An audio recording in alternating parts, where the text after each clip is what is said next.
이시안의 읽은 척 책방. 안녕하세요. 성신여대 겸임 교수이자 비즈니스, 테크, 인문 쪽으로 글을 쓰고 있는 작가 이시안입니다. 오늘은 조금 씁쓸한 내용의 이야기를 하고 시작을 할 것 같은데요. 사실 제가 2018년에 유튜브를 처음 시작하고 북튜브로는 그래도 이례적으로 빠르게 성장한 데다가 또 하나는 그때 전문가 유튜브 붐들이 있었기 때문에요. 그런 것의 대표적인 주자로 인식이 되어서 유튜브 책을 쓸 수 있었기도 했습니다. 2020년 3월에 나온 유튜브 지금 시작하시나요? 라는 책이었는데요. 유튜브 지금 시작하시나요? 라는 책이었는데 이게 아직도 조금씩 팔리고 있습니다. 인세가 약간씩 들어오고 있긴 하거든요. 저랑 같이 요즘 촬영하고 있는 개그맨 김진수 형이요. 이 형이죠. 네. 저를 알기 전에 이 책을 먼저 본 적이 있다고 해요. 근데 이 형이 의외로 공부하는 스타일입니다. 그래서 이 책을 보고서 유튜브를 할까 해서 이 책을 보고 그리고 내린 결론이요. 아, 유튜브 함부로 시작하면 안 되겠구나 해서 그때 시작을 못했다고 하더라고요. 처음 시작하는 사람들의 회초리를 때리는 책이라는 그런 얘기도 많이 듣긴 했어요. 그 전에 나왔던 책들이요. 열심히 꾸준히 하면 무조건 유튜브는 된다라고 말했던 데에 비해서 당시로서는 거의 처음으로 정보나 재미 둘 중에 하나는 있어야 하고 기획 없이는 이게 성공하기 어렵다. 과감하게 그렇게 좀 쓴소리를 한 책이거든요.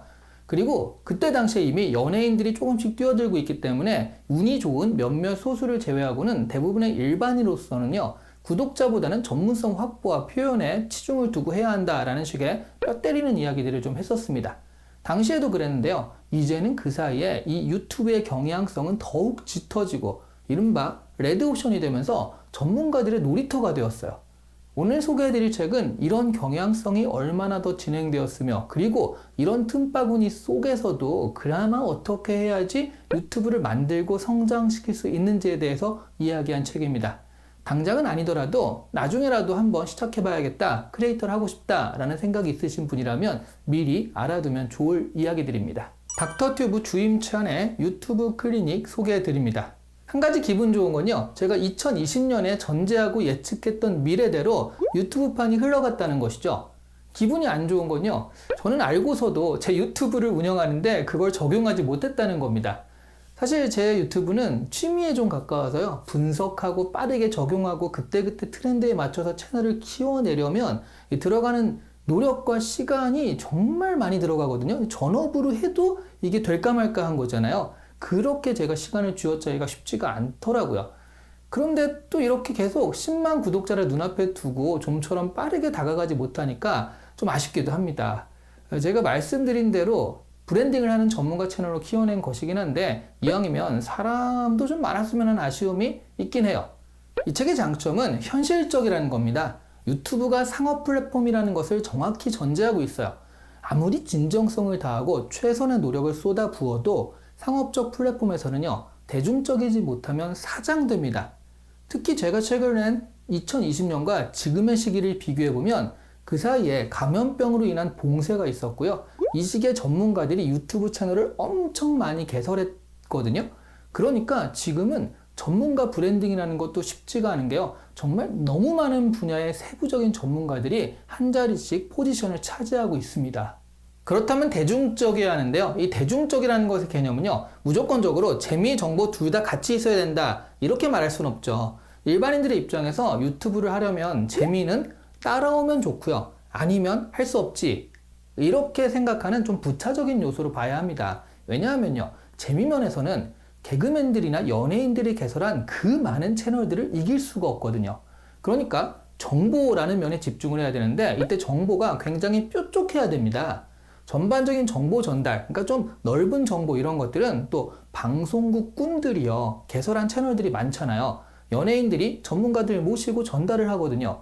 그러니까 여기에 대해서 경쟁 우위가 없어요. 그러니까 자신만의 노하우나 정보라는 확실한 뾰족함에 약간의 차별화나 재미 같은 요소를 얹어서 기획을 해야 그나마 이 유튜브 경쟁에서 살아남을 수 있는 어떤 그 무기가 살짝 생기는 거죠. 대중들이 어떤 정보를 원하고 크리에이터에게 바라는 것은 무엇인가를 알 수 있는 가장 확실한 방법은 데이터입니다. 그래서 유튜브 스튜디오가 제공하는 데이터를 계속 확인해야 하는 것이고요. 그리고 또 하나는 라이브예요. 라이브를 통해서 자신의 구독자를 계속 만나야 정확하게 소통을 하며 자신의 채널에서 구독자들이 원하는 것을 알 수 있다는 것이죠. 그런 면에서 보자면 제 채널은요, 라이브를 거의 안 합니다. 아마 제 활동을 아시는 분들은 아니 다른 데서는 방송도 하고 라이브도 하는데 왜 지 채널에서는 라이브를 안 해? 라고 궁금해 하시는 분도 있거든요. 사실 이 라이브를 켜잖아요. 그러면 몇 명 안 오시면 어떡하지? 하는 걱정이 있어서 그래요. 근데 바로 그 몇 명 안 오는 그분들과 소통을 하는 것이 중요하다라는 것이 이 책의 이야기더라고요. 그래서 저도 라이브를 해야 하나? 이런 고민에 살짝 빠져 있긴 합니다. 지금요. 유튜브가 쇼츠를 밀어주는 방향으로 가고 있기 때문에 쇼츠에 대한 고민도 필수적이라고 합니다. 결국 유튜브는 상업 플랫폼이고요. 시청자들을 잡아두는 방향으로 가기 때문에 쇼츠가 시청자들이 원하는 것이라면 바로 그런 영상을 우선적으로 알고리즘으로 밀어준다는 거죠. 그런데 이 제 채널에 적용하려고 보니까 지식 채널로서는 사실 쇼츠가 잘 안 맞아요. 그래서 이 부분에 대해서 어떻게 시한책방은 적용해야 좋을지 이 역시 고민에 빠져 있긴 합니다. 사실 시한책방 채널은요, 조금씩 구독자가 늘고 있긴 합니다. 어제보다 오늘 그래도 한 명이라도 많아요. 이 줄지 않는 게 어딥니까? 그런데 그 수치가 워낙 미미하게 이렇게 올라가거든요. 그리고 구독자에 비해서 조회수가 좀 덜 나와요. 이게 처음 오신 분들이요, 이 채널을 딱 본 다음에 책을 소개해주니까 내용 좋네 라고 하면서 언젠간 봐야지 하고 구독은 하세요. 근데 이게 막상 먹방이나 개그 같은 채널에 비해서 그다지 실제로 보질 않는 거죠. 구독은 해놓고 나중에 봐야지 해놓고 안 보는 거예요. 서점 가서 책 좋은데 하고 책을 산 다음에 그냥 앞에만 몇 페이지 보다가 집에 책꽂이에 꽂아놓는 거나 좀 비슷합니다.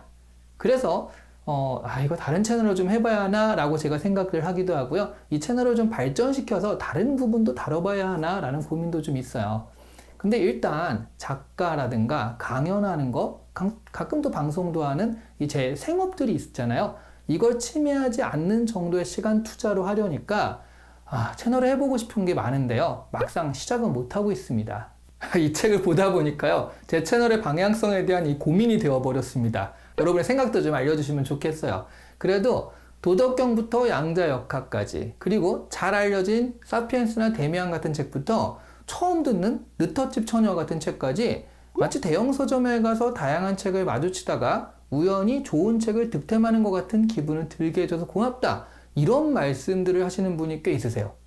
대형 채널이라고 할 수는 없잖아요. 그런데 대형 서점에서 다양한 책들을 만나보는 느낌을 들게 하려고 제가 그런 어떤 그 분위기와 그런 어떤 지향점을 가지고 운영을 했거든요. 그래서 다양한 분야의 책을 다루는데 그 부분을 알아주시니까 거기서 보람이 상당히 많이 느껴지더라고요. 그런데 이게 너무 비슷한 포맷으로만 계속해서 이제는 조금 변화의 필요성도 느낍니다. 사실 3년 전에, 이미 제가 3년 전에 지금 변화해야 할 타이밍이야 라고 생각한 게 한 번 있었어요. 근데 그때 놓쳤죠. 지금 생각으로는 책 자체, 책을 소개하는 거 이것도 좋지만 책 읽는 문화라든가 분위기를 보급하는 역할, 이런 것들을 해보는 것도 참 좋겠다라는 생각을 하고 있기도 합니다. AI 시대에 책을 읽을 수 있는 능력, 그런 습관, 버릇, 이런 것들은 더욱더 중요한 인간의 경쟁력이 되고 있으니까요. 어쨌든 오늘 책은요, 읽으면서 계속 제 채널에 대해서 생각하게 하는 그런 책이었어요. 유튜브나 아니면 크리에이터에 대해서 관심이 있으신 분이라면 한 번쯤 읽어보시는 것이 도움이 많이 되실 것 같습니다. 아주 실제적인 가이드다라고 할 수는 없지만 방향성이나 가치라는 면에서 큰 부분에 대해서는 생각할 거리를 던져주는 책입니다. 오늘 이 시간에 읽은 첫 책방은 닥터튜브 주임찬의 유튜브 클리닉이었습니다. 흔히 제 책인데요? 유튜브 지금 시작하시나요? 근데? 잠깐. 네, 여기 있습니다. 여기. 네. 닥터튜브 주임찬의 유튜브 클리닉이었습니다. 절대로 의도해서 이렇게 한 게 아니에요. 정말 실수로 갖고 온 건데요. 흔히 조댓구알이라고 하잖아요. 좋아요, 댓글, 구독, 알람 설정인데 이 책을 보면요, 훨씬 중요한 게 끝까지 시청하는 거라고 그래요. 이 메시지를 보신 분이라면 끝까지 시청하신 분일 텐데 정말 감사드린다는 말씀을 다시 한번 전해드립니다. 감사합니다.